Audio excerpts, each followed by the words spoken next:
E a gente já muda de assunto porque, falando em denúncia, tá tendo a CPI da Covid e o presidente Jair Bolsonaro tá sendo investigado, tá sendo aí rolando questões de impeachment, né? E o nosso repórter Túlio Lopes vai trazer informações pra gente. Túlio, em que pé tá essa investigação da CPI? Traz pra gente essas informações. Bom dia pra você. Bom dia, Deise. É isso, assunto sério e principalmente nesse momento de pandemia. A Andréa Siqueira Vale, ex-cunhada do presidente Bolsonaro, o denunciou acusando de fazer parte do esquema de rachadinhas que os seus filhos, o Flávio e o Carlos Bolsonaro, estão sendo julgados. Ela acusou que Bolsonaro de fazer parte do esquema que os funcionários fantasmas devolviam cerca de 90% dos salários ao grupo que comandava as rachadinhas. O irmão dela, André Siqueira Vale, se recusou a devolver esse dinheiro e foi desligado da sua equipe que o fazia parte e também desse esquema que levava milhões de reais por ano, por mandato, inclusive antes do presidente ser eleito. Eu estou aqui com o doutor Henrique Toscano e ele vai ajudar a gente a entender um pouco sobre os crimes que o presidente está sendo acusado, essa situação de corrupção vindo à tona. Bom dia, doutor, tudo bem? Tudo bem, bom dia, Túlio, bom dia, Deise. Primeiro, explicar para as pessoas o que é que significa rachadinha, né? No nosso Código Penal, a rachadinha, que se referem às matérias hoje amplamente divulgadas na mídia, se trata do crime de peculato. É um crime comum que o servidor público se apropria de bens ou de valores da administração pública. Nesse caso, a denúncia fala em apropriação de valores, ou seja, dos salários que eram devolvidos. Então, nesse contexto, as rachadinhas foram feitas durante o exercício dos mandatos parlamentares do atual presidente, do seu filho, Carlos Bolsonaro, como vereador, e também uma acusação em relação ao atual senador, mas que à época era deputado estadual, Flávio Bolsonaro.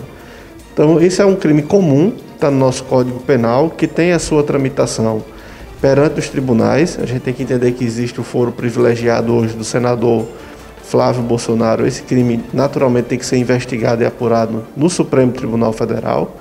E em relação a essa discussão que existe sobre se o presidente da República pode responder por esse crime nesse momento, é importante entender que a nossa Constituição, visando garantir até uma certa proteção do mandato do presidente, estabeleceu regras para o procedimento de responsabilização do presidente da República no exercício do mandato.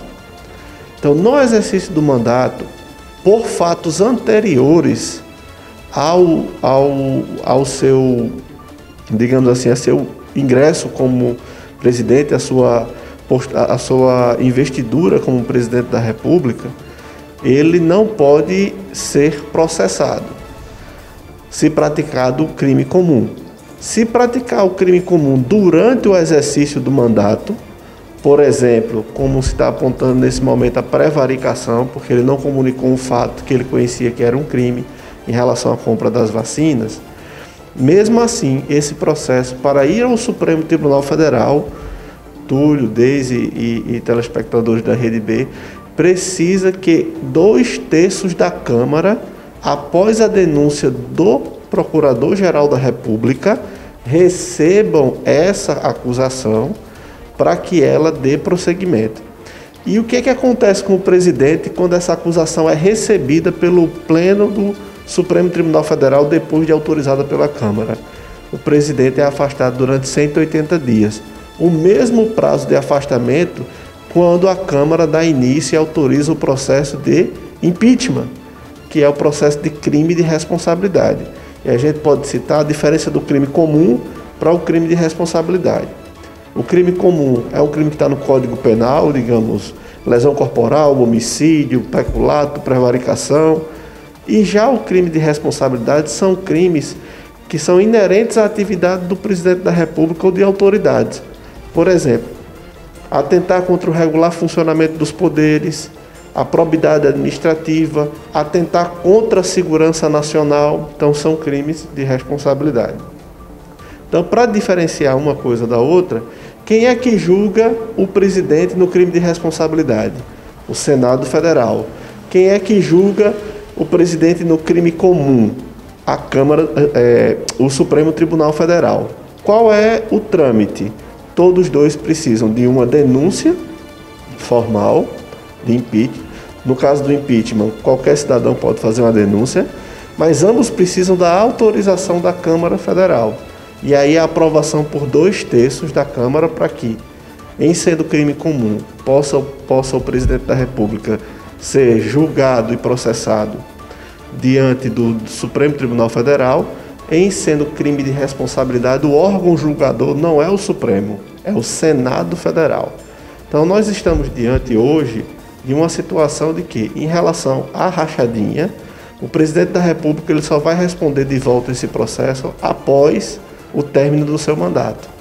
Então o processo fica lá, ele pode ser responsabilizado, porque foram fatos anteriores à investidura dele como presidente da República, na época que ele era deputado federal, antes de ser presidente. E em relação a crimes que foram apontados agora, como o de prevaricação, o Procurador-Geral da República pode oferecer denúncia, mas essa denúncia ela tem que ter uma autorização por parte da Câmara dos Deputados. Então, quem decide esse processo de culpabilização, de responsabilidade, é a Câmara.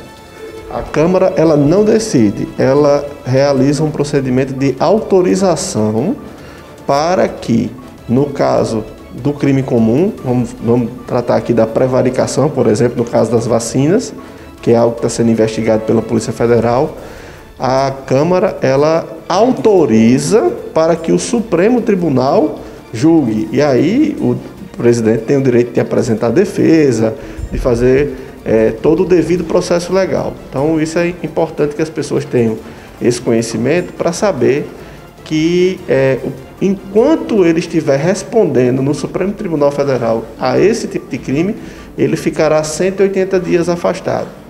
E aí, dentro desse prazo, ele tem que ser julgado.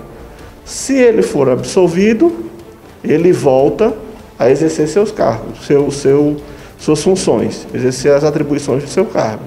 E se ele for condenado, além de perder o cargo, ele também perde os seus direitos políticos. E, eventualmente, pode ser condenado até a devolver valores que possivelmente possam ter sido apropriados, dependendo do tipo de crime. Estou falando aqui em tese. Na visão ampla, essas denúncias elas colaboram para os pedidos de impeachment e para a situação que o presidente se encontra hoje, que é desses escândalos de corrupção? No caso do impeachment, o impeachment é sempre uma mistura de um processo jurídico com um processo político.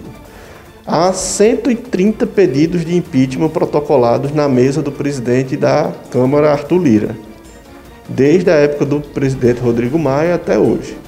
Todos eles apontam crimes de responsabilidade, envolvendo questões da vacina, envolvendo declarações do presidente e outras coisas. Esses crimes de responsabilidade, eles logicamente, eles dependem politicamente de uma ação. Juridicamente, muitos juristas renomados do país já se posicionaram que existe o crime de responsabilidade, está lá no artigo 85. Por exemplo, atentar contra o regular funcionamento das instituições. A gente teve o caso de manifestações públicas em que o presidente endossou o fechamento do Supremo. Então isso está lá na mesa do presidente da Câmara. Só que o impeachment precisa de um elemento político, porque são 2/3 dos votos que precisam ser angariados na Câmara dos Deputados para autorizar, dar prosseguimento a um pedido de impeachment. Relembrando, na época de Dilma Rousseff, havia esse elemento jurídico muito frágil, mas havia elemento político muito forte.